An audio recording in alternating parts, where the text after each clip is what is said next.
House number 10 by U Studio in Isfahan, Iran. Home. This project aims to explore a home, not only as a type of architecture but also as a part of our daily life and identity, which goes beyond any physical location and reflects our relationship with ourselves, others, and the surrounding universe. The concept of a home in Iran and the world has undergone significant changes over the past few decades, but it can be said that in Iran, the turning point of these changes was in the 1950s. At that time, due to the increase in urban population on the one hand and the increase in oil income and wrong policies of governments, on the other hand, home turned into a profitable commodity for capital production. This trend became more bureaucratic by the government in the 1970s, and a home and housing became the most important investment field in Iran. However, for us in the process of designing House number 10 Jalfa, there is an opportunity to search for a deeper contemporary meaning of a home. Therefore, this project seeks to interact effectively with its context and become a safe and peaceful place that can restore some of the lost tranquility of its residents.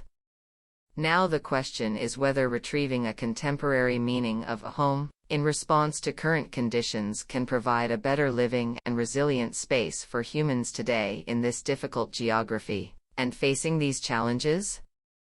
House number 10 is located in the Jalfa neighborhood, next to Vank Cathedral, a place that was designated by the order of Shah Abbas Safavi 400 years ago to relocate Armenians from Zyandurud to Isfahan.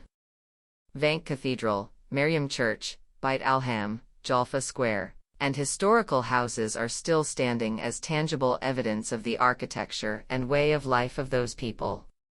Today, Armenians do not constitute the majority of the residents of this neighborhood because a significant population of them has migrated in recent decades. And on the other hand, due to the location and tourism potential of this neighborhood, many spaces have been converted into cafes and restaurants, turning this neighborhood into a place for citizens and tourists to spend their leisure time. During this process, the home and permanent residence that used to exist in this area on a daily basis have been reduced, and commercial and tourist spaces have taken over. Although creating public spaces and tourism infrastructure has many positive aspects for the city, this trend, if continued without planning and considering all aspects of the matter, will have negative consequences. One of its most important consequences is the loss of the social texture achieved by removing permanent residents and their daily life from this context.